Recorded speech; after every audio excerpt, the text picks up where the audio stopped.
The Sunday thing, it's really self-evaluative and very planning oriented. So it's like, where am I?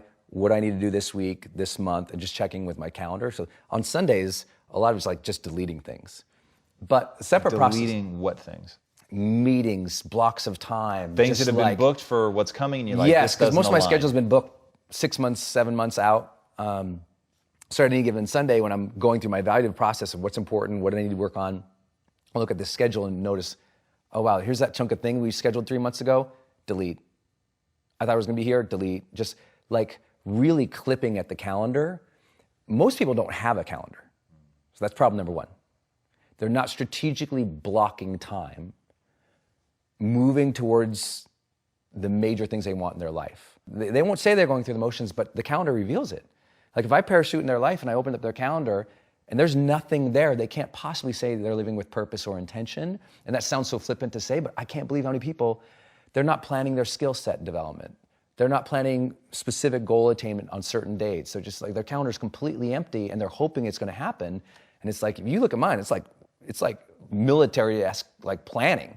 Like I'm going to hit these goals. It's going to happen. So that's a piece of it. But to what you were saying about the meditative process, I also every morning lay in bed and I visualize what I want. And I see, like when I wake up, I literally just lay there for an extra 2, 3, 4 minutes and I just kind of visualize and I'm thinking about the things that I want. So that happens every morning. Are you willing to share an example? Actual example. So from age of 20 to 26, probably 90% of the time, I would lay there and I would see myself on stages, big stages. And I would sit there and as soon as that image came up, I'd freak out. Like I'd imagine myself walking on a stage with an arena and I would literally just start sweating in bed. I'd lay there in bed, terrified, like just awfully uncomfortable because that wasn't me. But I was like, everyone was saying, your car accident story, Brendon, really made a difference in my life. This whole idea of having reverence for life and having, the intention of who you want to be, all these simple things that we talk about in personal development, but I'd share my story with people and think, oh my gosh, you need to teach that. And I was like, oh, I started hearing that. And I said, maybe I'll learn to teach, I'll learn to talk. I'll be more expressive because where I'm from, I grew up in an Irish mining town that had been economically depressed for a century. Like men didn't communicate. There was no emotional expression. If their hands came above their waist, they were punching you in the face, I mean, it was a very physical and very violent place I grew up in, but there wasn't emotional expression. So I'd lay there and I'd see myself like talking and moving on stage. If you visualize yourself on stage, people watching now or listening now, if you close your eyes and you see yourself on stage, public speaking, with no podium, no notes, to 10,000 people in an arena, most people will get clammy hands and start sweating if you really see it and think about it and feel it and put yourself there for 2 to 3 minutes. I did that for 6 years for 3 to 5 minutes every morning.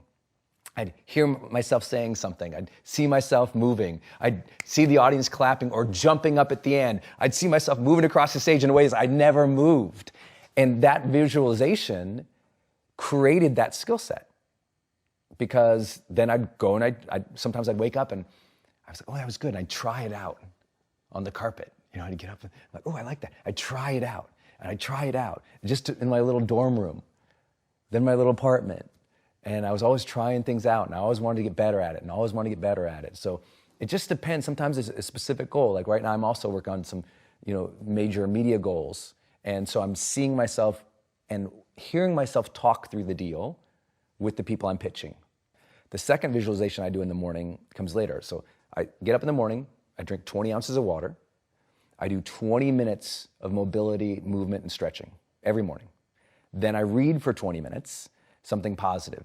For me, it's almost always a self-help book or a leadership book, almost always. Sometimes a business book, almost always self-help and leadership. Read that book.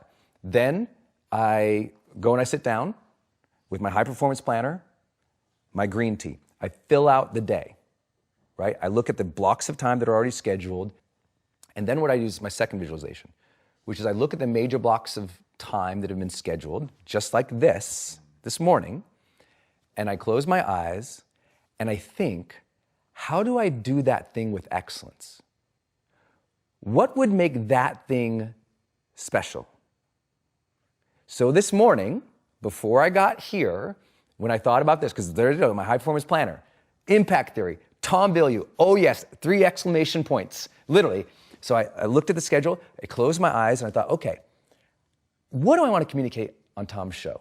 How do I want that to feel? What do I want to communicate? So I literally closed my eyes and I visualized those blocks of time. And how would I do them well? That's a superpower. Most people write their day out and they just go about the day, and then sometimes they come back to the plan and they go, oh my God, I didn't even do it.